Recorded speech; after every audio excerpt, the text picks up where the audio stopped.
CFG Game Cast, episode number 265, a weekly podcast created by gamers and streamers alike to discuss the latest gaming topics from the previous week. We stream a new episode every week and release it on all podcast services. So do us a favor and show us some love by liking, following, subscribing, commenting, what have you, on our Twitch page, CFG Games, or on YouTube at the CFG, or go to our main website, freaksgeeks.com, to not miss an episode. I am Mr. CFG Games himself, Davis Green, and with me today, I got my two awesome co-hosts. I got Pop in the second seat. What's going on, Pop? How are you doing?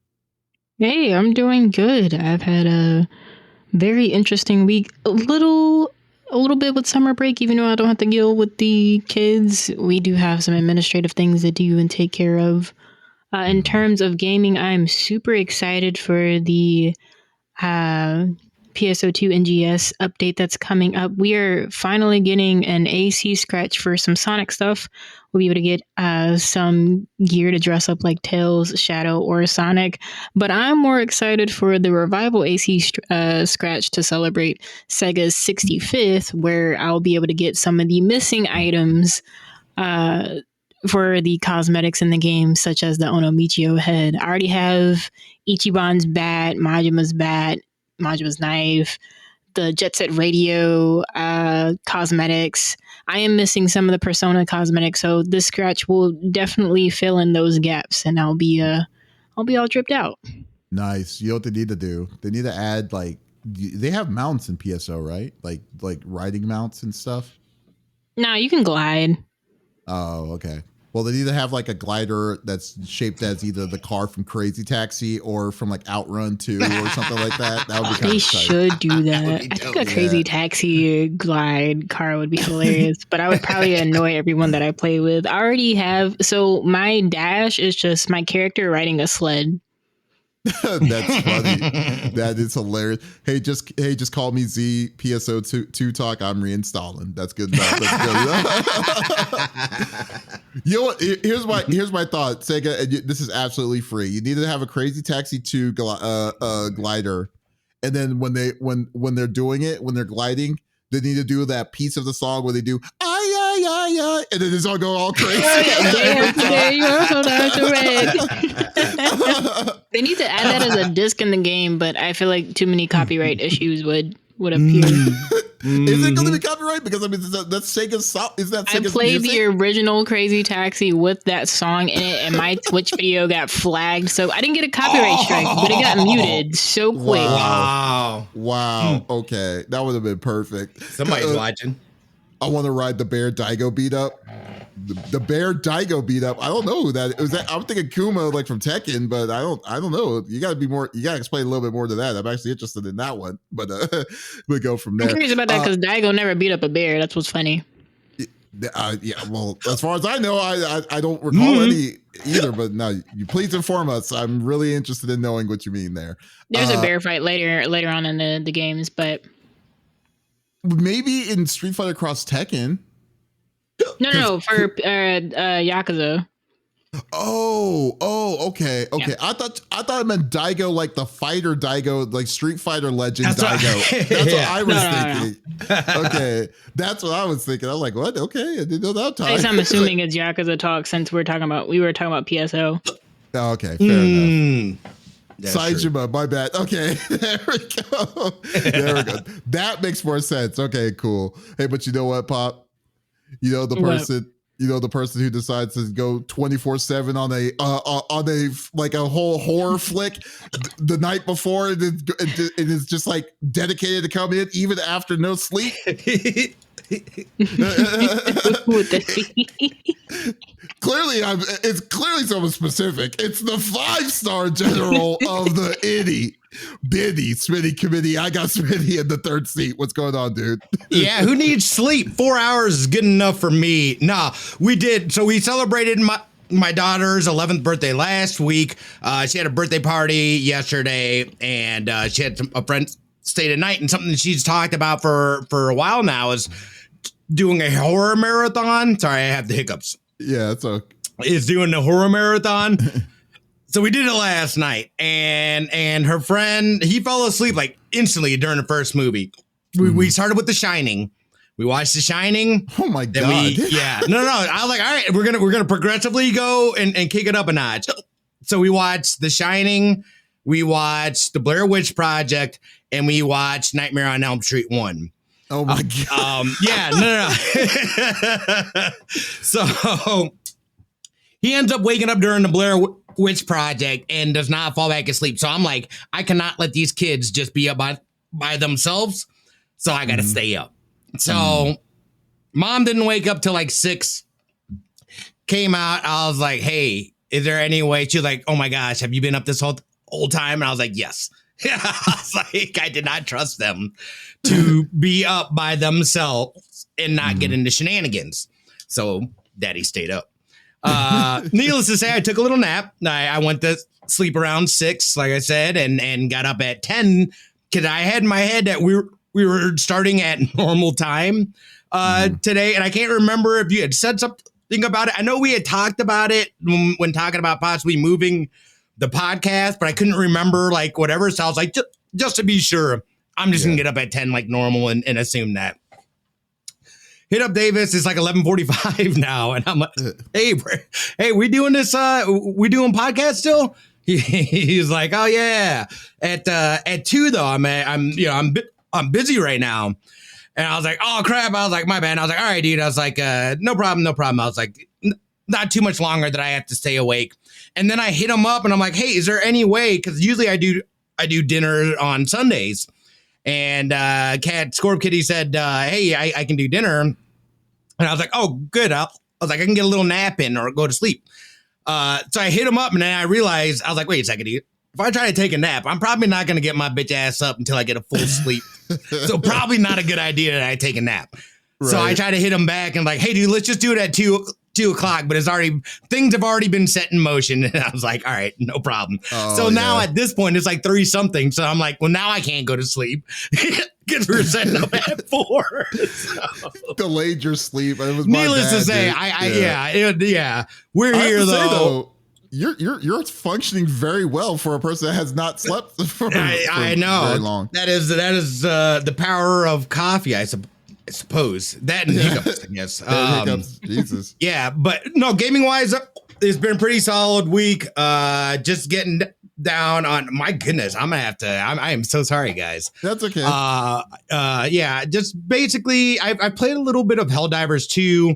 They had a recent update, so I've been enjoying some of that. Getting back into Dynasty Warriors, Warriors Abyss. Playing a little bit of that on the side as well, but I didn't get a ton of gaming and it's just been kind of busy work wise and stuff. But there's been a ton of news, a lot of things happening, a lot of things coming up in gaming. So this is where things get exciting again for us. Obviously, we've got Switch 2 coming out next week, or this week, I mean, basically, and Summer Game Fest, like you said. So I'm just pumped. And then forefront, my priority gaming wise is going to be, we're almost finished. We'll have the precinct review coming out here soon. And then I've got to put the time into Death Stranding. Death Stranding 2 is around the corner and I cannot slip on this. So the focus is going back on Death Stranding 2. So I did start Dead Cell though. I did start playing Dead Cell. I heard good things about it. I was like, oh, let me hop into it. So I've been playing that a little bit as well. Oh, also, what's cool. up, General? You're a troublemaker. That's cool, man, dude. That's cool, man. You're just all over the place, though. I mean, that's awesome. I am. You're like, I like that you're going back to older games, like with Dead Cell and all this different kinds of stuff. So, like, dude, it's the portal. It's finally it's coming the on your portal. list. Really. It's just being able to have. The portal's what's causing you to go to indies. Because it's so easy just to hop in, and I don't have to connect to my PlayStation. I can just go on to the online service, and anything in the PS Plus games is like, oh, let me try out this game. I've been meaning to try out this, and having it handheld, dude, it's so easy and convenient to do. It's been a great way to start like attacking the backlog a little bit. That's good. That's good. That's good. Well, at least you're definitely using it. That's the one thing I was worried about. And you know what? To be honest with you, right now the official Sony Play Days or whatever, the official thing, it's on sale right now. So keep that in mind. So like you can get the I think you can get the Portal for $169 right now. So damn. Yeah. So not only that, but this is the lowest price you'll probably ever see the PSVR 2 at $350. Oh, yeah. That's crazy to even think of that, but no, that's awesome. Good time to pick it up and stuff. So yeah, that's very true. I mean, but man, that's awesome, man. Well, hopefully after this, get your rest, man. Nah, I'm taking my ass to bed. No, I'm not. I'm actually not going to, because if I do, then I'm gonna wake up super early. So I'm gonna try to be a normal person, go to bed at a normal time tonight, and then we'll reset for the week and be back on a normal schedule. That's fingers crossed. Good. Fingers crossed. What about you, brother? Yeah. It's good. It's good. Well, call me Z. Just says backlog filler arc is a good time. I'm finishing Blood Rain 1 and 2. See, Blood Rain 1 and 2. I haven't played either of those. They are in my list. That's a PS2 game. Yeah, I think it's a underrated game. I mean, it's not like the best. I'd say Blood Rain's the best for I would say classify it as a AA. If anything, at best, it would be a AA, but it's definitely worth checking it out. But that's cool. That's awesome, Z.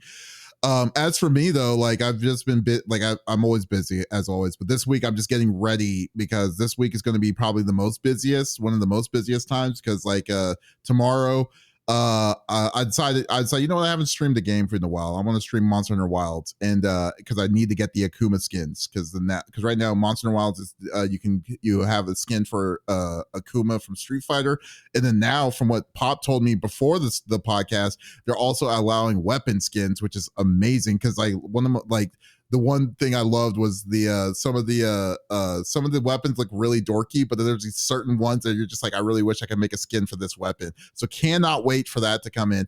So I'm going to stream that tomorrow. Then on Wednesday, I am definitely picking up. I'm pretty sure Smitty. Oh no, you're waiting. It's going to be mailed to you. But I'm going to GameStop to pick up my Switch 2.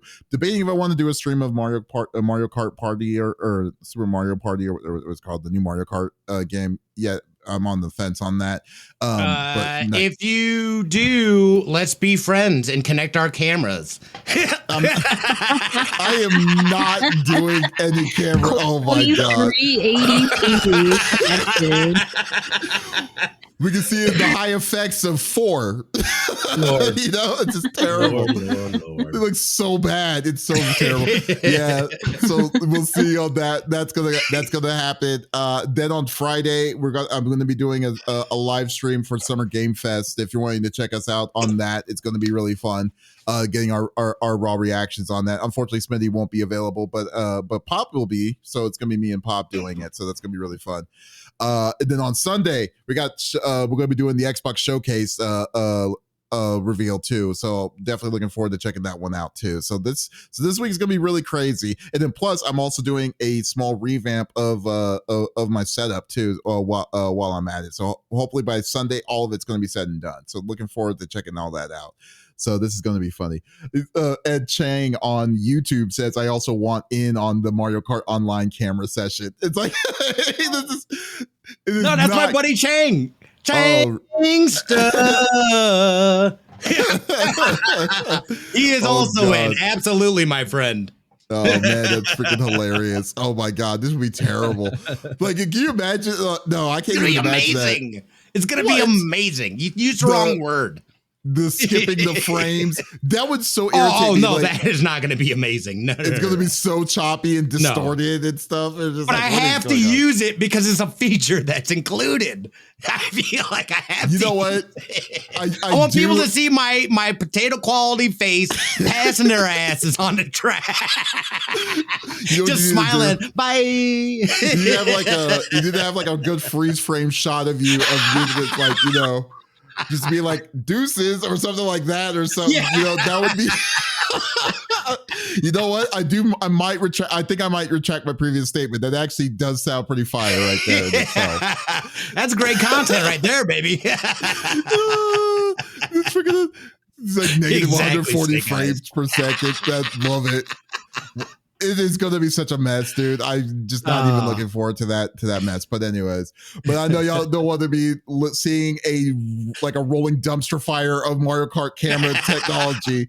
So let's go through the normal rigmarole that we like to do each and every week. So each of us chooses a topic of discussion in the world of video games. The topic would or could be a game itself or something that happened in the gaming industry. And we do not want to talk about it amongst ourselves. We want you, the listeners and viewers on Twitch and on YouTube, to be a part of the conversation as always. So if there's something you wanted to chime in about, wanting to put your 2 cents in, by all means, we encourage it. Just type it inside the chat and we will discuss it with you and go from there. So since I didn't really give a order, I will go first on this one. And I was just like kind of sitting back because this is like, the calm before the storm. We're on the beginning of the week recording this. So this is like stuff hasn't happened yet. But like we're gonna have a fun feel. This is gonna be a wild week of just announcements, of just new technology pushing out, and just so many different things and so many different aspects that it's gonna be impossible to keep up with everything. So I was just kind of wanting to kind of go on the outside that the about the Switch 2, first off, the Switch 2 is coming out Wednesday. I'd have to say that GameStop, this is a weird take for me, but like to say that GameStop has probably been the best experience for a reservation for I've ever had for a gaming console, period. Like bar none. Like, isn't it weird to say? Not only that, you know what they did? They actually did, because they used to do this a long time ago for games and stuff. They used to call you like maybe 3 or 4 days before the game saying, hey, just want to let you know that you reserved this game from us and you can pay it all off and, give the thing. They did the same thing for the Switch 2. They gave me an outline of what they were going to do. And they were like, they told me like, oh, you can come in at 3:00 on Wednesday, pay if you have anything, just get your finalized receipt from us on 3:00.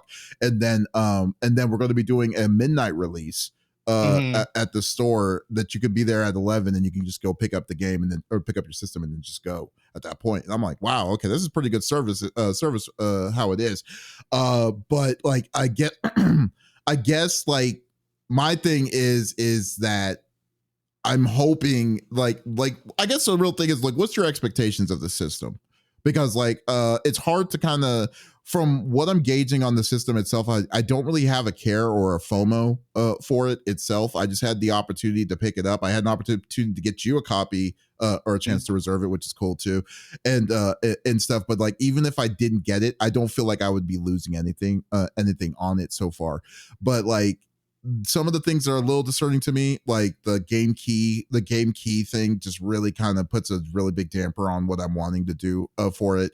But the man, have you seen the amount of money it costs just to increase the size of the hard drive space for the system? It's just ridiculous. Although Walmart threw their bells threw something in with their ONN systems, and it's like $60 for a 512 gig card, but like it's still expensive. It's just ridiculous. Like, what are your expectations overall for the Switch 2? Like, and like, what are you expecting? Besides, I know, like you said, we know that you're a Mario Kart fan, a huge Mario Kart fan. But like, overall, what's your overall take when you look at it on the outside in a non-objective way of what you're thinking the system is going to be, and where Nintendo's leading from everything that you've seen? Well, it's funny that you say this too. My buddy Tony on LinkedIn had reposted the speech from E3. I want to say it was Reggie. What's his name? Reggie Fils-Aimé. Fils-Aimé. He was talking. It was a release for a console, and he was talking about why Nintendo was so great. And he was like, we understand people want games, this and that.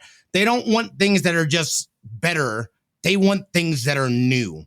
And basically Reggie was explaining how incremental increases will be the death of video game companies.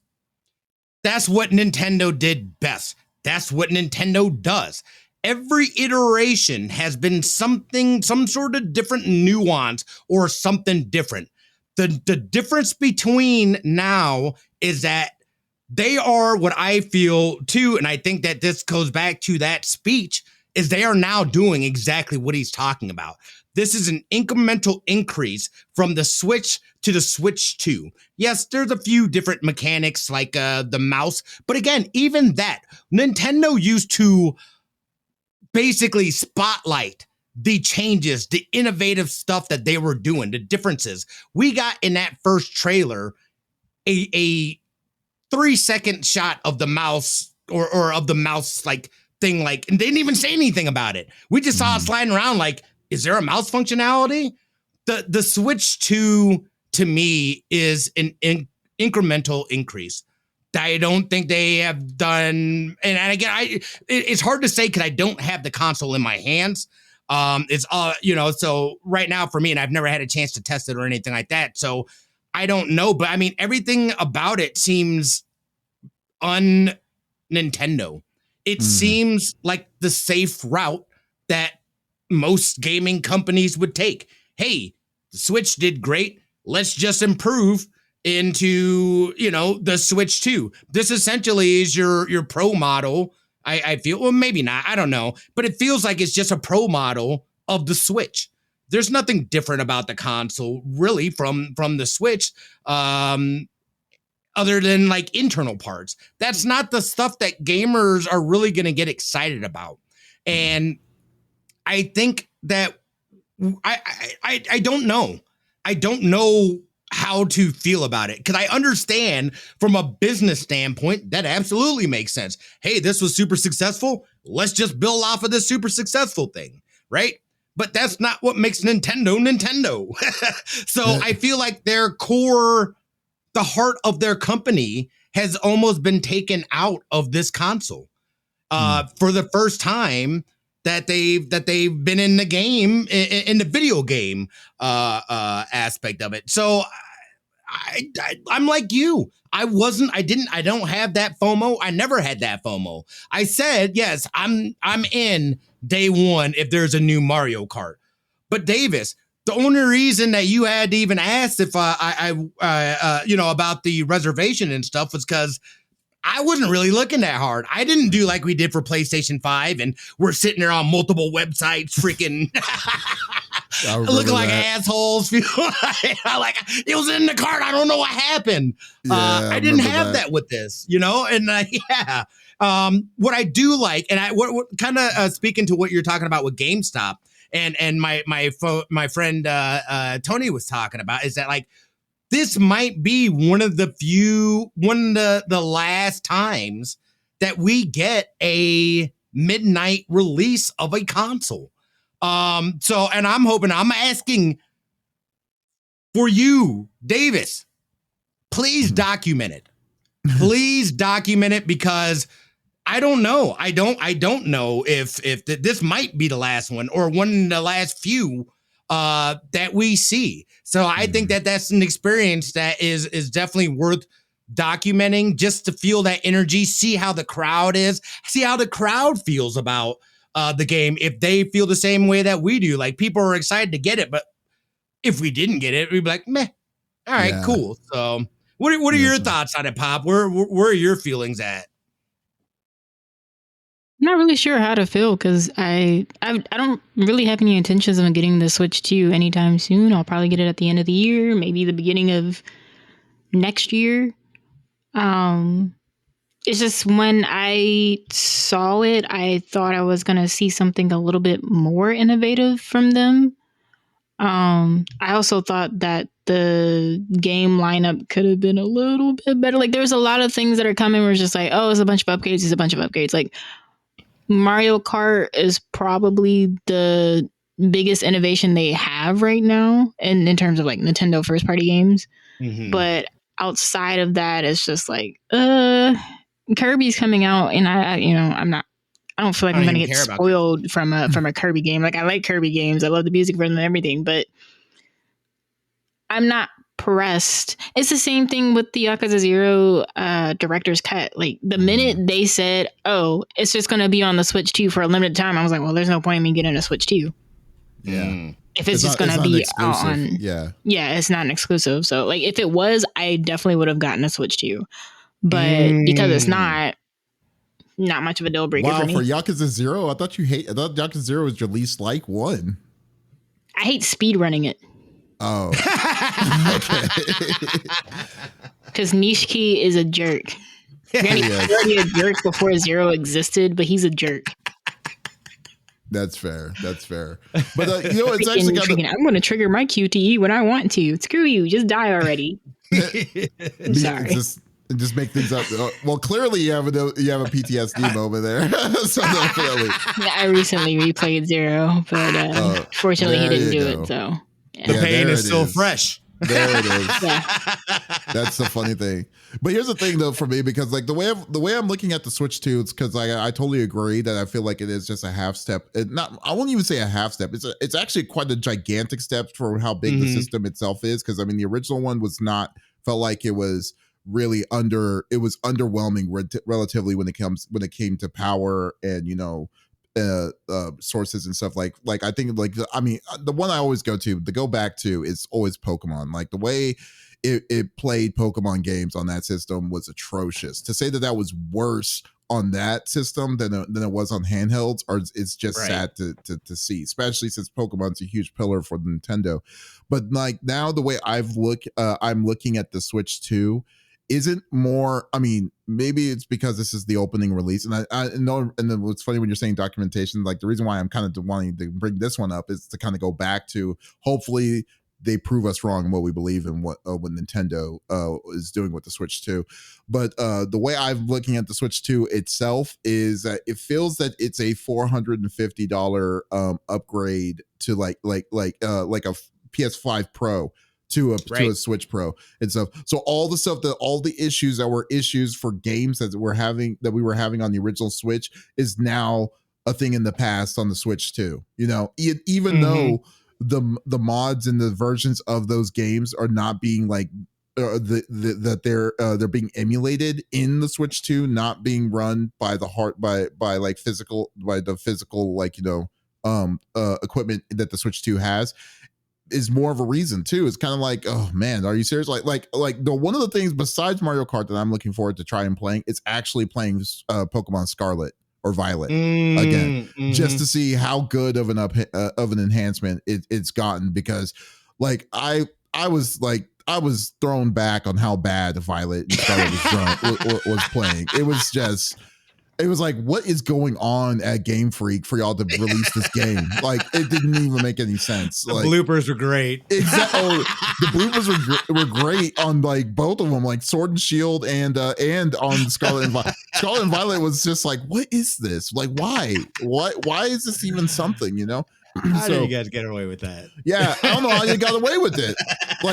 Like when they said like, oh, we're gonna release the expansion and stuff, it's like, y'all need to fix y'all's game before y'all decide to put more money into it.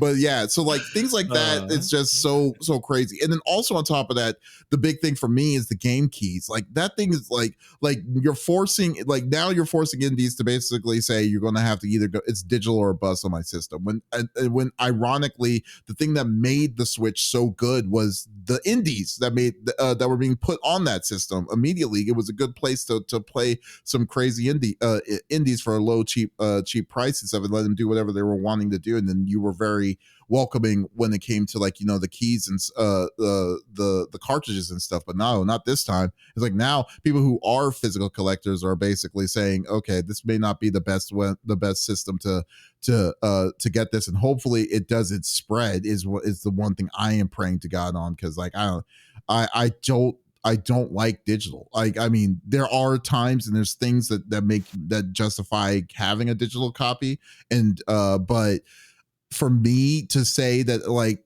there's no other alternative unless it's limited run games, which I am not paying a cent on anything from limited run anymore. Yeah, well, yeah, because limited, that's a long story in itself. I'm not, it's just,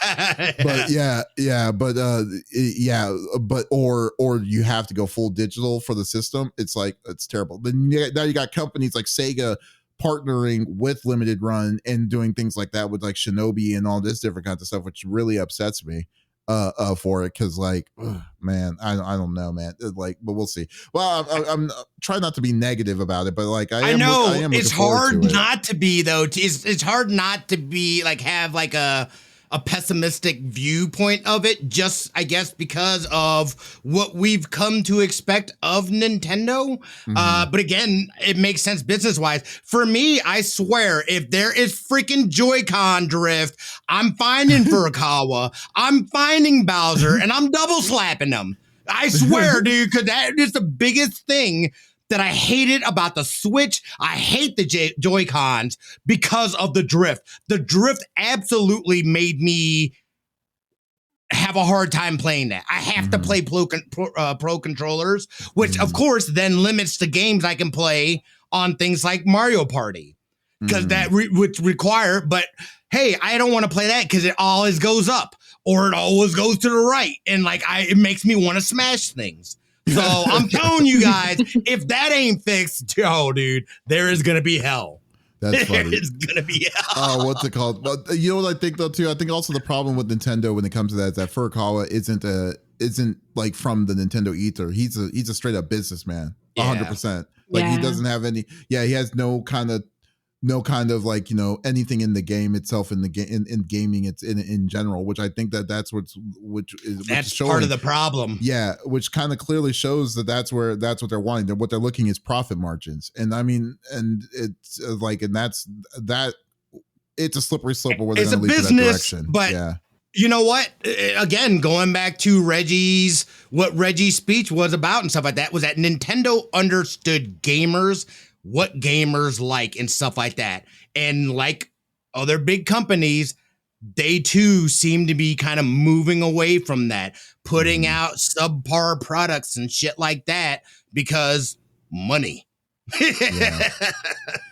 I should have just reserved the Malarmo and just called it a day. You know, we'll see. But anyways, I mean, I know, but besides Nintendo's official release, I hope everyone else is going to be getting it. I'm actually interested. Tell me what y'all think about the Nintendo Switch 2, what y'all's expectations and stuff.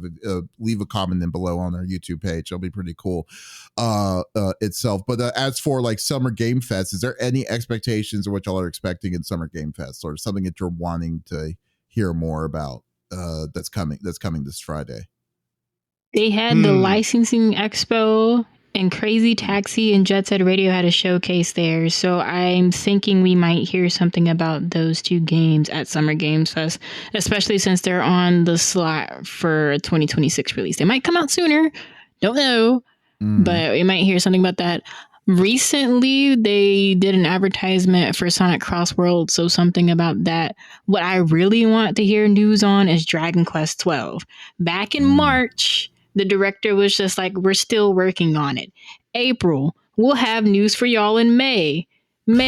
Kingdom Hearts Missing Link gets canceled. Director for Dragon Quest 12. I'm here to reassure you, Dragon Quest 12 was not canceled. I might be coping here, but I'm assuming all of this Dragon Quest 12 talk, but not showing anything, like maybe something at Summer Games Fest will happen. I don't know. If we don't see that, we'll see something else with Dragon Quest related there. You just want some Dragon Quest. That's what it sounds like.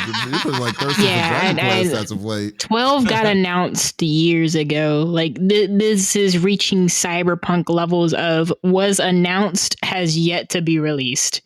Yeah.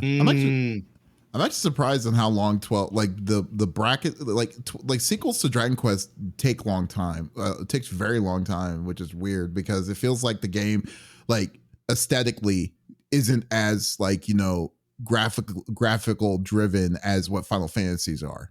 You know, like, and I'm just surprised. I'm surprised that that's where it's at. And then maybe because, I don't know, maybe because when Akira Toriyama died and all these different kinds of things may have happened into a effect and may have steamrolled it to go into a different kind of deal. But no, I'm looking forward to seeing Dragon Quest 12. Dragon Quest 12. It will be a weird flex that they're like, we're going to release the 3D 2D version. We're going to release 1 and 2, and then not going to show anything about 12 that we've announced a year ago. It's crazy. Very interesting. Yeah. Very interesting. Yeah. No, I mean, well, yeah, that'd be pretty cool. I wouldn't be surprised if we saw something for Kingdom Hearts 4. I would love to see something from, what's it called? Wolverine? Is that still a game that's happening? I don't even know anymore. Yeah, it is. It isn't the time limit up for Sony exclusives where they said no, they weren't doing anything until 2026. 2026 is next year. They got to show us something that is not. You would think that we would. Yeah, I would think that they will start teasing for next year, knowing that this year we weren't really getting any major IP releases or anything like that. So I better see some Wolverine. That's all I got to say. It's been too long since it's been announced and whatnot. We gave you guys time. Come on now, people. Is this game really happening or what? This isn't with any specific game, but with this being the golden age of reboots or seeing classics come back with sequels or remakes and things, I'm expecting, I don't know which one, but a game that people have been wanting a reboot or remake of could potentially get announced at Summer Games Fest. It's probably likely. I'm sure that, yeah, for sure. This is I don't know, because Sega, Square Enix, and Capcom have been like nailing it. Like even Koei Tecmo with freaking Ninja Gaiden 4. Mm-hmm. Like no one was expecting it. Yeah, Sega, Sega just announces, hey, we're remaking Kid Chameleon or Altered Beast. That would be very interesting. Nuts. That would be so interesting. But yeah, I think another reboot or remake announcement is one that people have been waiting on is probably bound to happen. Oh, maybe you think we'll see anything from Final Fantasy VII? No, or is it still when the newest one came out? What, last year? I still haven't played it. I don't know, because Square did that weird announcement saying that they wanted to focus more on their flagships, and Dragon Quest is their flagship. So I don't know. I mean, it's I think they're leaning towards Dragon Quest and Kingdom Hearts right now rather than Final Fantasy, because they felt that the partnership with Sony kind of hurt their sales. So I don't know what they're gonna. No way that we're going to be seeing more Kingdom Heart information than we're going to see for Final Fantasy. I mean, there's you don't think so? No way, no. Because I mean, especially after them just canceling the other one. Like, I mean, at least give your fans something to chew on. Dude, Kingdom Hearts 2 to Kingdom Hearts 3 took 15 years in the break. You're telling me, look, man, I'm just trying to be optimistic for them, all right? I'm just saying that between Final Fantasy, because Final Fantasy is still a moneymaker, and it's not the number one, obviously, but it's still up there as a big AAA. Because look at the amount of money that they were dishing out for the remake of 7, and look what they did with 16. So what what if we get an announcement for Final Fantasy 17? No, it's too early. I think it's too early. I think it's too early for that. Yeah. How long has it been since 16 came out? 2 years. So did it come out? 2 or 3 years. Did it come out in 23? I think it came out 23. Yeah, it came out 23. Yeah, 23. Yeah, it's still a little too early for a 17 announcement. It's so early. Yeah. I mean, now I could see them doing another. Maybe like a remaster or a remake rather than a full-on reboot like they've done. Well, they were talking about Final Fantasy IX Remake for a long time. Ooh, that's right. And they were talking about Chrono Trigger. Chrono Trigger remake. Oh, that's right. I would gobble that up. Give it to me. I'm actually kind of worried about the Chrono Trigger one. Final Fantasy IX would be awesome. Yeah, dude, like... That is a classic. That is classic. Chrono Trigger still looks good for even as old as it is now, like to now as it is. So it's hard to say because of the the 16-bit pixelation kept its age. It kept it to make it look good. You know, it's not like 3D and all that stuff. I don't know if it needs it, but like the now 9. Debatable. I mean, I think I'll play either way because 9 is my favorite Final Fantasy. So like, but we'll see. Like, we'll see, dude. I'm always kind of hesitant when it comes to this kind of deal, especially if they're going to be penny pinching now with the money and especially on their directions or what they're doing for their titles and stuff. So, and I'm just going to throw this out there. I think we might also see another video game by a Chinese studio. They've been going ham. Yeah, they've been going pretty ham with their Souls-like or action-based games, and I think we might see another one either get announced or one that got announced and will get released, because I know they have issues getting publishers and things. So we might see one that was announced and they finally got a publisher, and we'll get a date for one of those. You know what? The one thing I think it's time for a new Resident Evil. I think Resident Evil 9 is going to be announced. I think we might see a new Resident Evil. Yeah. You know what? I'll even add to that. We might see a new one plus a remake. Because didn't the remake and a new one come out on the same year? I don't know. Well, so or they were like close to each other. They were super close for sure. Yeah, they did announce that I think they're remaking Code Veronica. I don't quote me on it, but I'm pretty sure they did announce that they did a quote on that they're going to be releasing a Code Veronica remake. But it's been 3-4 years between Village and nothing. So I think we're in time for a new one. For it. So we'll see. I think that's going to be a big one. We might also hear something about Project Century because it would have been 4 years in development. Well, maybe even longer than that. I just remember back in 2021, RGG was like, yeah, we're working on a game that isn't one of our, it's a brand new IP. Mm-hmm. So they've been working on it for a long time. So we might see some more information on that. Aren't you kind of worried about RGG kind of spreading themselves a little thin with the Like a Dragon and then the Virtua Fighter reboot and all this stuff? Like, I mean, they're not a big team. They will be fine. They did Super Monkey Ball Banana Rumble, and Infinite Wealth in the same year. I'm sorry, got it. Crazy. Super Monkey Ball is literally a ball in a track. You're good. Have you played the Ultra EX levels? Oh my god! It will make you crash out immediately. Okay. I will try it. I'm not gonna throw any shade at Monkey Ball. Monkey Ball is tight. Yeah. Listen,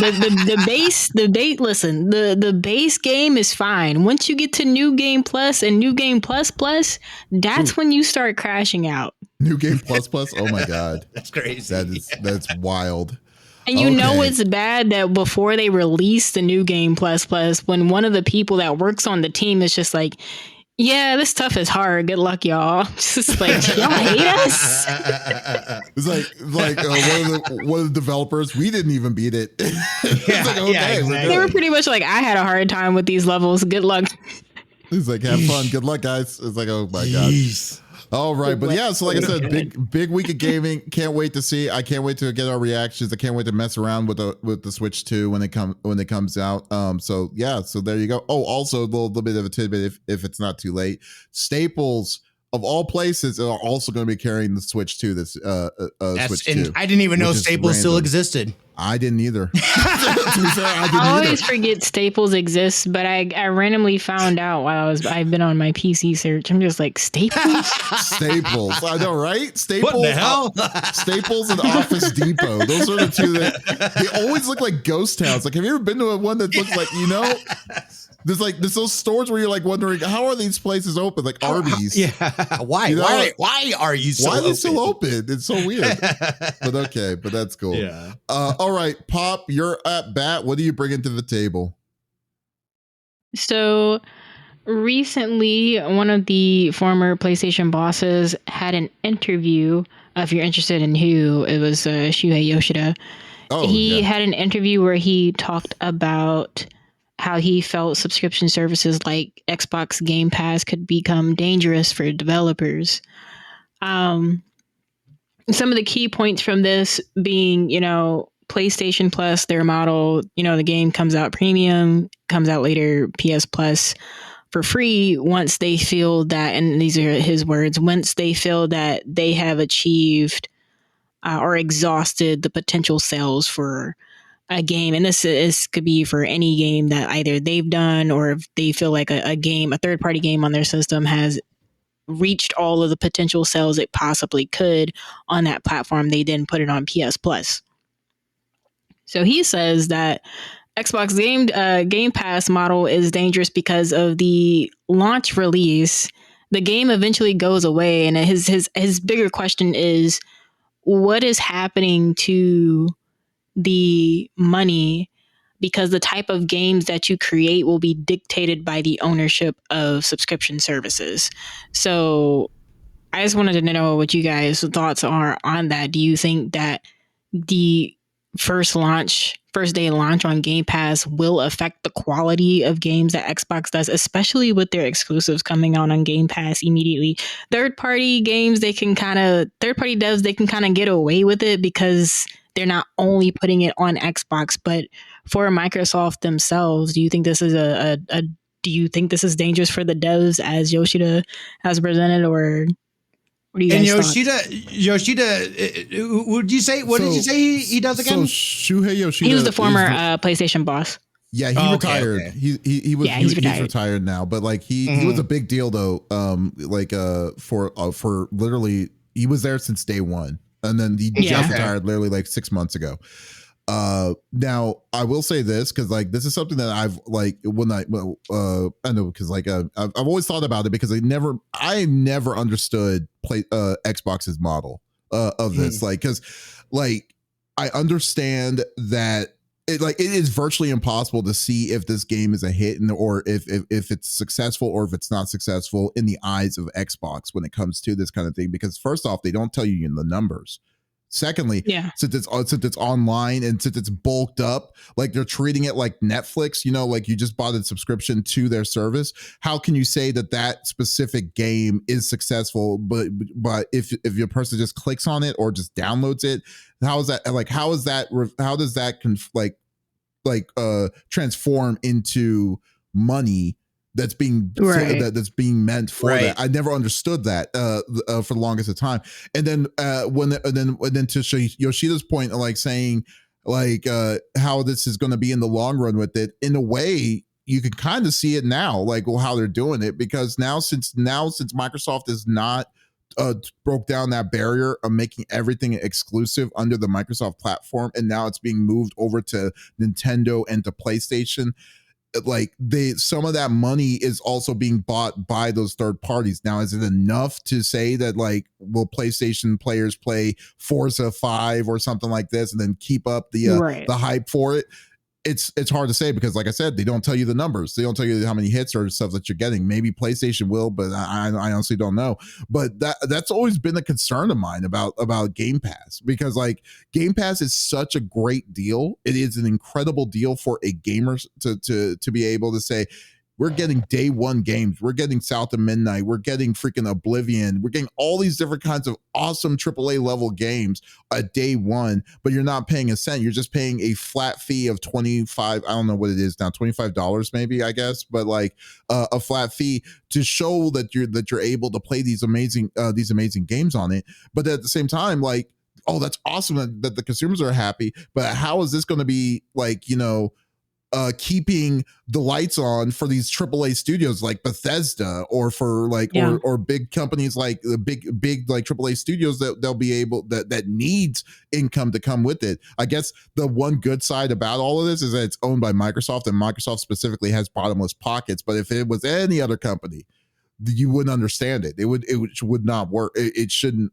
work the way it is. And that's and I see it's a really valid thing. Like, I mean, like I basically just don't understand how they what constitutes with Xbox a success for these kind of games. And I could totally see Yoshida thought it was kind of like on the same page here. It's like I don't understand that, like how they can claim that they're doing a great job. So that, I mean, that's to me. What do you think? I also wonder if Yoshida's concern comes out of thinking about third party too, because a lot of indie games end up on Game Pass. Mm-hmm. I think they get screwed, especially first day. They have to get screwed. I mean, unless they do it like how Sony does it, which is that they pay a specific amount of money for that for them to be put into their ether. That's the only way I could think that it would be worth it for. Yeah. But like from the most part, because they're definitely not getting royalty. They can't get royalty from a rental fee, especially for $25. Right. Yeah. So that's the only way I could see them doing it. And this is all speculation because like we don't know what the hell they're doing on the back end side of Microsoft. No. That is a tough. I agree. I do agree with Yoshida in terms of it's weird because I think a lot of it has to do, we don't understand the back end financials, but I can't imagine that a company would say yes to something that they're not able to profit from. So out the gate, I imagine they're able to get some sort of profit. from that, or at least break even. Otherwise, I can't see how it would be worth it for them to put their game on this subscription service that's now available to millions of people. And my guess would be that majority of them are not going to go out of their way to then go and purchase the game afterward when they had full access to it off of this subscription service. So that in itself, you know what I mean? Like, we're missing information for that to make sense to us. I think the other thing too is, and this is the former boss. If you look at Sony, they are also doing this, not as frequently, but Sony now also releases day one games. So there's got to be something there. Yeah, you know what I mean. It's like there's some that have come out on Sony as day one as well. So there's something back end wise, I would think, that makes it worth it then to the dev companies to be able to do this. Right. And they've got to be looking at not only in the immediate time, but then looking at how is this going to affect our future sales as well, the longevity of a game. To me, it makes more sense if you were doing something that was like live service, ongoing, whatever. You're going to be able to generate income. Doesn't matter if it's on a subscription service, because you probably have other ways of being able to monetize. Now, when you look at like single player games and stuff like that, that to me is where it becomes problematic, because I can burn through a game. Most people can burn through a game. Shit, it doesn't even take people a couple days half the time now. But for your casual gamer, I can get through a game in like a week or something. So, you know, by the time it's pulled, I've already played the game. Me, myself, personally, I'm typically I played the game once. I'm probably not going to go back to it unless there's like more stuff to be able to do. But if I do really like a game, or there's something, or there's DLC, I personally have no problem throwing some ducats, because I feel like I've gotten this experience, this great experience from them. I've got no problem. I want to directly contribute to them because I enjoyed their game, and I want to continue supporting them so they continue making more good games or adding to this game that I enjoyed. So, you know, it's I feel like we are in a weird transitional time, and this isn't only happening in the video game space. If you look at the streaming services, what does streaming basically become again? It is cable TV, folks. We went from cable TV to streaming because we hated cable TV. Then we're going to streaming, and now they've turned streaming into cable TV again. I hate it. I hate it. Commercials. That was the whole point. So we didn't have commercials, you assholes. But here's what don't make me pay more money. Come on now. Like, I already paid you the money. I already have Amazon Prime. Why am I watching freaking commercials on Invincible? I couldn't watch it. I watched one episode of the latest season, dude, because I refuse to watch commercials. Yeah, I'm not going to do it. That's where we're at right now when it comes to commercials and stuff. But I will say this though, when you said that, like, you don't see, I mean, you're thinking logically, I mean, real logically, where you're like saying you don't see a company saying yes to this plan unless they're getting something out of it. However, like, that's what Square Enix is probably the prime example of it, in my opinion, because like they've done exclusivity deals. They knew that, like, I mean, if they're going to pigeonhole, and it's not even just to Sony, but it primarily was Sony. But you remember, like, in the original when Tomb Raider was under Xbox or Square's name or Square's titles, like it was exclusive to Xbox, and they realized how shitty it sold. And stuff, and they've done, I mean, like, and then when it went to Game Pass and stuff, I'm pretty sure that they were like, okay, that some sort, like, you know, they there was a little bit of an upsurgence, but it was way too late. I just don't see like how you could say how, like, even though I think there's a time and a place for these monthly things, but if you're saying that for a game itself that's cost $70 to $80 to pay for the game, because like 90% of the times when you buy a brand new game, 90% of that goes directly to the developer, and then and then a little bit of it goes to who sold it and stuff like that. So they're getting a lot per game, per unit for those kind of games and stuff. But like, but then you're saying that $90 AAA game is now free day one, a part of the ether of all of this, like of like the Game Pass spectrum of this. You don't own the game, you're technically renting the game out, and you're paying a flat fee of $25. I just can't spin it in any way of like how that would be successful. Like can you imagine if Cyberpunk was sold that way?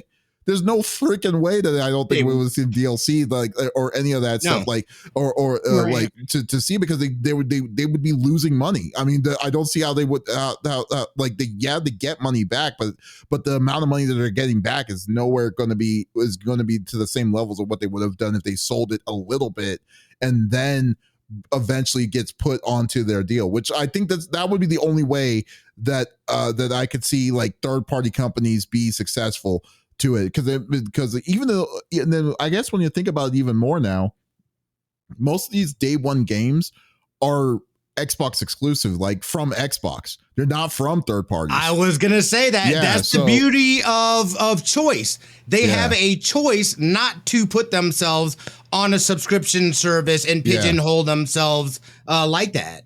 Yeah, so I think and I think in this sense, like I said, like I think you have to be a company with big pockets to be like, I don't care about the numbers to do that. Like a Gears of War, Halo, all that stuff. We don't care about like the deals. As long as they know what they're getting into, then I guess then so be it, you know. But like other than that, like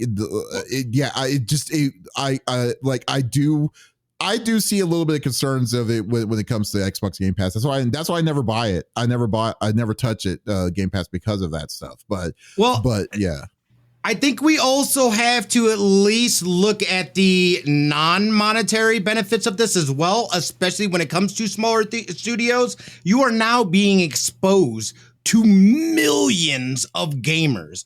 Marketing-wise, that has a lot of value to a lot of studios. Mm-hmm. So I think, and like you're saying, I think it's more of a, you know, the companies or whatever are kind of picking and choosing, is this going to be beneficial? And maybe not necessarily monetarily wise, but if we look at marketing wise, our studio that is relatively unknown is now being exposed to hundreds of millions of gamers. Yeah. We may not make money on this one, but the next game that we make, we now have some buzz about us and whatnot. So I could see the value there. But again, I kind of feel that, but it feels that feels like the same kind of like conversation of like saying, hey, I can give you money, but instead of money, I'll give you exposure. I don't know if you can deal with that. No, hold on. I don't think it's just exposure. They're getting money. They are definitely getting money. Yeah. It may not be like or it may be you're just going to break even with the amount of money that we're going to give you, but think of the exposure. Right. There are the pros and the cons of it, but I think at the same time, when it comes to an indie level, like the loss isn't as substantial as what it would be if you spend like a AAA title. Like, can you imagine if Concord was like free to play, and then that kind of, and then they're like, oh, we're selling it for $40, and then how like how bad of a destructive force that game itself was, and then they were depending on that money to come in for it. But then if you made it free to play, but yeah, because they spent over $300 million on that deal, you know. It's just I saw a meme the other day how it was like, how did Concord get greenlit, but like it was another game that ended up getting canceled that was supposed to be dope. It's like, how did that get the green light but not this? It's like, just stay in your lane, Sony, on that. Don't do live services anymore, please, God. They don't know. They don't even know what the hell they're doing, man. Did you hear that there was that they found? So usually developers have like, you know, they give a gift or something once a game is complete. Did you hear that that there was a person that had like a plaque of Concord being sold, and it had that person's name, and it was on Goodwill's auction site. So they got rid of it on Goodwill, like to Goodwill to get rid of it, and then like but now it's at like $5,000. It's ridiculous. Yeah, it's like, what is Of course. going on? Man, my You God, hung on yeah. to that, maybe, buddy. It is hilarious, but yeah, but no, it's very interesting. So I'd say I would totally agree with Shuhei Yoshida, because like for years I've always wondered how is this game. You and I even talked about this, really, like how, like I don't understand how this plan is profitable to them. It doesn't make any sense to me. When it comes to like how many games, like and correct me if I'm wrong, if anyone knows how many games is on an active like Xbox Game Pass, like how many games are available? I want to say it's like 200, 300, something like that. Yeah, so there's a good amount, and then they rotate. Yeah. Wow. I don't know if I could ever play an RPG. Maybe that. it might be. Hold on, let me just type that in before I just speak out of my butt here. Was Expedition 33 a day one release game? It was. Sir. It okay, sure see, was. Actually, it great. But it wasn't great because it was on that system. It was great because the units sold was at, I think they're at 3 million sold on the units, and in that case, it was because it was it was on Steam, and it was also on PlayStation 5. So like, I think that's the only way I could actually see like how they can constitute itself, like the balance of that. But it has to be a banger of a sale, but not on the Xbox's platform. That simple as that. Three? What? 300. Oh, 300? It says an access to over 300 console games. Wow. Oh, yeah, wait. yeah. So actually, it might be more. I'm sorry. It says Game Pass Standard includes online multiplayer access to over 300 console games, while Game Pass Ultimate provides access to online multiplayer over 400 games on console and PC, including PC Game Pass and EA Play and Xbox Cloud Gaming. Wait, is EA Play automatically included to that, or do you have to pay extra for it? On Ultimate. Oh, okay. Wow, that's crazy. Yeah. Okay. So it's a lot. It's a lot of games. Wow. Snake Eyes says, but then there's PC only games too, depending on which sub levels you have. Okay, I see. So that's how Game Pass works. Okay. Yep. I mean, it's not my bag. I'm not going to deal. We didn't even get your opinion on this, Pop. What do you think? I'm not really sure, because it's just trying to process what they're doing. Mm-hmm. And then also, I guess I'm thinking about the PC only games. Mm-hmm. Yeah, I know, because they got all the console stuff too, and then depending on which tier gives you access to stuff, and that's same with PlayStation. Depending on the tier, you have access to certain things and whatnot, what have you. So because I occasionally get Xbox Game Pass Ultimate, but I guess because I only got it for things on console, and I actually got it to get most of the champions in League of Legends. They were like, if you get Game Pass, you get them all for free. I'm like, okay, cool, bet, whatever. Oh yeah. Yeah. As long as you have Game Pass, you can use any legend you want in League. Does Microsoft own Riot Games? No, it's just some kind of collab that they have going on. Oh wow. Okay. But thinking about it, I don't think I actually paid attention to like what PC exclusives they had. I don't know if that's like a marketing thing, or if like that was just like my brain being like, I got Game Pass, I get all my champions in League, I can get any game that I want to play on my Xbox. But yeah, I guarantee you though, like if you want to go raw game, I bet you those numbers are atrocious. I mean, if I had to guess, it's what I would say, because like the game by itself, absolutely. Yeah, there's no way. I just don't see how the game would be successful. Like Starfield, I think like Starfield was a little bit blown up to a point because everyone had access to it immediately because it was a day one. But but they didn't say anything about how many people were buying the units or all this stuff, its stuff and everything. Like, I'd be lucky if it was like, would you consider that to be successful? Because the exposure of Microsoft and their ether was it. It's hard to say that's why it makes it very, very difficult to see. Is this game successful? Like South of Midnight's another one too for me, because I'm like, I don't see how this game is successful, because like even though when I do watch it, it doesn't look the same as much as I thought it was going to be. But like it's exclusive on Xbox and Xbox Game Pass. So most people didn't have to buy the game if they just wanted to pay the $25 to just do it, and it's going to be there permanently because the Xbox owns it. So it's kind of like, so yeah, so it's hard to say. It's weird, dude. Yeah. It's like, I don't know. I don't know if I trust it. That's the problem. Yeah, and I hope, and that's one thing that they like to do is we've hit X amount of players. I'm like, okay, how many copies sold? Yes, right. Like, are y'all that's okay? Where it comes down raw. Yeah. Are you going to go in the red? Do I need? Do you need some money? Blink twice if you need help. Are you going to do a GoFundMe on your next title? I mean, Jesus.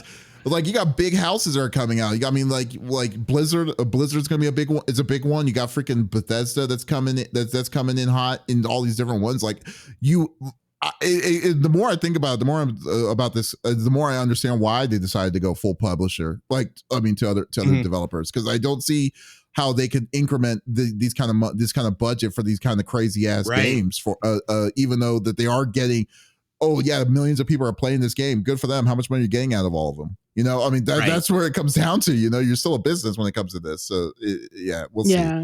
No, very good topic though. I would definitely love that, Pop. Well, okay, let's close this off. Smitty, what do you got? What do you got for us? What are you bringing to the table? Yeah, I'm going to keep this short. I know we're running a little long here. If you have not heard, but EA has officially canceled their Black Panther game that they had teased here. Was it this year or last year? I think it was last year, either last year or the year before. Or the year before, possibly. Yeah. It was something. And again, we didn't see anything about it. And there's a bit of a confusion as well, because there's also the Captain America 1943. I believe it's what it's called, which also has Black Panther in it. And but it's not the standalone Black Panther game. Excuse me. That they had talked about before. But, this kind of, to me, this isn't so much about the game being canceled. Number one, EA, what the hell is going on, bro? What the hell is going on? Y'all been on some shenanigans for a while, but I feel like stuff is getting ramped up more, but they're kind of falling in line with some of these other studios. Like what Square recently said, hey, we're going to step back. We're canceled some games. We're going to focus on these particular IPs. Essentially, that's what EA says that they are going to do as well. So their focus is going to be on the Battlefield series, which we know that the lab tests are going. The lab tests have opened up or are going to be opening up more. So no more people will be getting in. Yes, exactly. Battlefield. I know they're putting a heavy focus on Battlefield. The Sims, which, Lord, is The Sims 5 really going to ever come out? Maybe, now that they're going to focus on these IPs that have been making them money. Skate, which I don't know that I ever played the Skate series. That one kind of seems, is it really? I was like, it must be the fact that that's a franchise that they plan on focusing on. I was like, dude, I've never played any of those games, but okay. And then obviously Apex Legends is another focal point. We know that the Iron Man game, they're supposed to be still doing that. And then they're working on a third installment for the Star Wars Jedi series as well. So I think as much as I would love to see, I love me some, I'm a sucker for some Marvel content and whatnot. And they do have a partnership with Marvel that they said this will not affect that at all in terms of that. So it's kind of weird that, why then you guys decide that this ain't it? But they did make that decision. So I just kind of want people, see what people's thoughts were, seeing a lot more. Do you guys think we're going to continue seeing more companies saying we need to take a step back? We're going to focus on these particular franchises that are our essentially bread and butters. And then second spot to that is, do you also think this is going to kind of open up the doors for more of these indie studios to break into some of these different genres that kind of been monopolized by these bigger companies? We're already seeing the dialing it back. I mean, Square Enix started off with that when they canceled or they discontinued Foam Stars last year. I'd even dial it back to even saying we saw this with Sega when they said they want Sonic to be as popular as Mario because of the Sonic unpopularity epidemic that's been happening in Japan. That's like that. That's not even an epidemic, dude. That's been going on for years with Sonic. Wait. That's why I say Maybe I don't know this. It's a long epidemic. Sonic has not been Japanese popular not in Japan. like Sonic? No, mainly because it's more so accessibility and how he was marketed over there. Other garbage. They figured it out with Sonic Frontiers because they absolutely loved Frontiers in Japan, but prior to that, how he was marketed and stuff, he's mainly been a flagship for the Western audience, not so much in Japan. But okay, yeah, that makes sense. I but I'll say we've been seeing. I'll say it this way: Japanese studios have started off with this first, which. It's interesting to see how they've done it versus how Western studios have done it, because Western studios are just like, oh, all right, we need to dial it back to our flagships. Let's just lay off all these people we hired on instead of funneling those people into the games they want to work on. Meanwhile, Japanese studios like Capcom and Square Enix and Sega and even Koei Tecmo, who have all been pushing their flagships back out or like reworking their flagships or like honing in on those titles, we haven't really seen them have any, with the exception of the Sega layoffs in the US. That was a different thing. TLDR, America sucks. Japan couldn't step in to save the TLDR, the US sucks. You know what though? This is what they would have been saved if they would have allowed, because Japan wanted to step in. The headquarters in Japan wanted to step in, but there was some weird legal thing that happened under the US under the US law with the labor union thing, and I'm like, y'all suck. But outside of that, we haven't seen like. They've been opening up, more studios. Like I think Nintendo has something new coming. Sega with the stores coming. All of their focus on their flagship titles, we've seen how they've honed them, and we've seen the result of them honing them. Like we're getting reboots of Sega classics, the Capcom Fighting Collection that just came out. We're starting to see all these remakes and reboots from these companies because they decided to hone in on their bread and butters. They made the dough that they needed to make to either reboot certain IPs, come up with new IPs. And unfortunately in the West, I think for the West, I don't want to say indie devs are going to be picking up the waves, but I think we're going to see a lot more indie devs in the West carrying the AAA studios on their shoulders. I think it's going to be depending because, EA has always been very weird when it comes to this. They've never really had a flagship. I mean, they've had known games that were under EA's titles, but they never really had a game that signifies this is what EA is. Maybe I guess that. I guess EA Sports. Yeah. Well, it's yeah. in the game. EA Sports. Tell me you ain't never heard that, son. I just said Madden. Yeah. I mean, I guess there's sports lines, and stuff, but the Sims is their flagship, though. It's always been something true. that they've known for. But the biggest thing is that EA has already said in the past that they are done. They don't want to do contractual agreements to IPs of movies and stuff like that. And then maybe this, and then I think with this is because if the projects that they're working on now, they haven't really said any future projects of anything that's coming out in the near future. So in my opinion, what I think they're doing is that they're consolidating. And what they're saying, because they're looking in the near future that they know that 1945 Marvel's 1945 or whatever is coming out. They said it was going to come out 25, but it got delayed. I think it's coming out in 26. Well as Star Wars, the next Star Wars game that they're releasing is going to be I believe it's going to be their final one as well.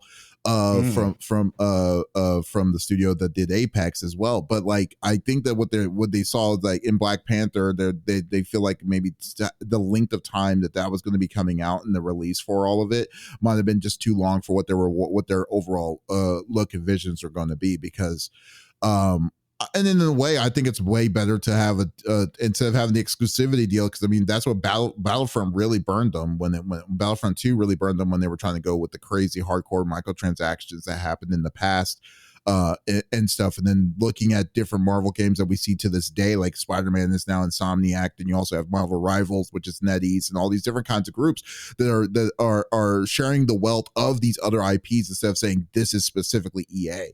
And especially the amount of money that they're putting for these kind of IPs, they're realizing we could put this money in just development. I mean, we could finally put our money into making Battlefield a contender against Call of Duty again, like and stuff like that. So many different kinds of things. So, am I sad to see a Black Panther movie game not coming out? Yeah, I am. But at the same time, it's EA. Every time I look at a game and it's like, oh, this is an EA game, I always put that shade on it, and I'm totally fair with them wanting to do it. If it's, wanting to cancel this deal out outside of it myself. And the crazy part too is that like they literally created a studio for this game. And then blindsided them and said, we're no longer doing this game. Yeah, Cliffhanger Games was created for this game.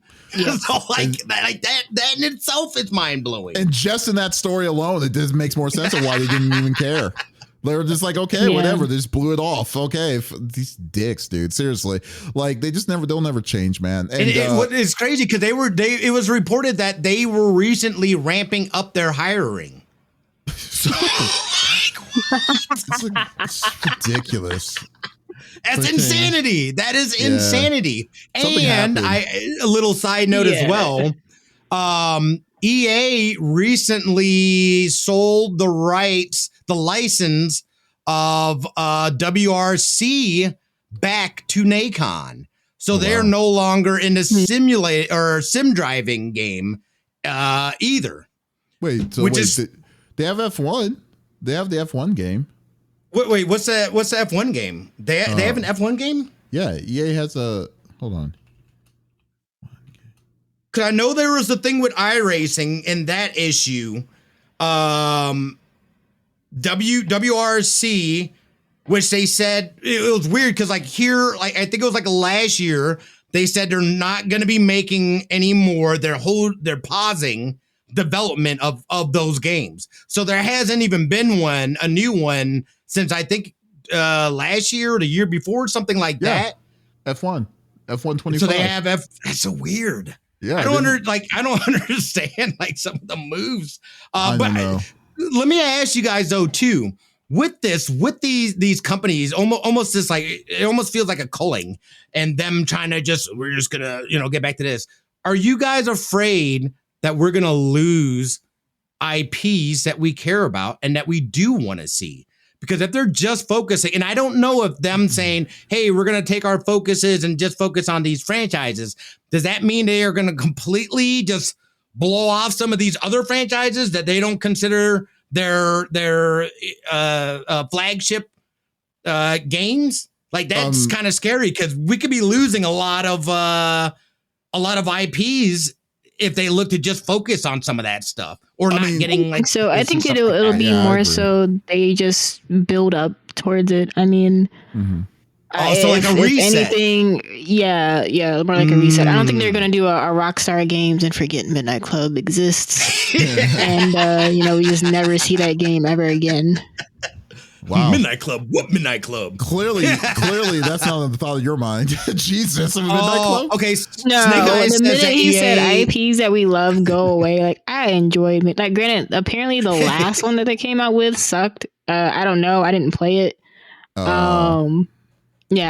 one of those games where I hear, but I kind of want to play it just to see how bad it actually was. I have that weird thing where like someone like is just like this game was terrible, and I'm like, okay, well I'll play it and I'll see for myself, but.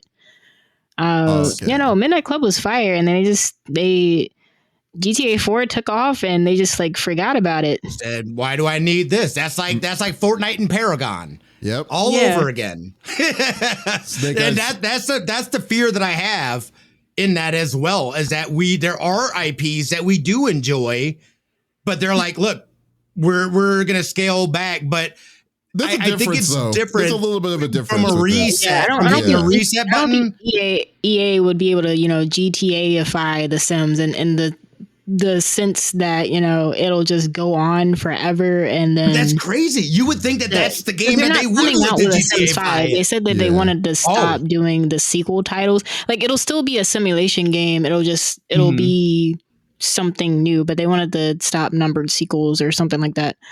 But I don't think they're gonna come out with a new Sims-esque game and then like completely ignore their other titles. It would tick off the entire Apex community, and I'd rather not hear them complain on Twitter. Well, remember, Apex is on the list.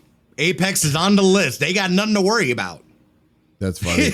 But like, I'll believe it when I'm actually drawn back into wanting to play Apex again. Like looking into like an IP like exclusive on the system on a game like that, like for a company, it's always going to be a risk, I will say. But like, I guess though, looking at it in the aspects of an IP that's being bought, that the company bought the IP so they can make the game. I mean, I don't think I have anything to worry about when it comes to that.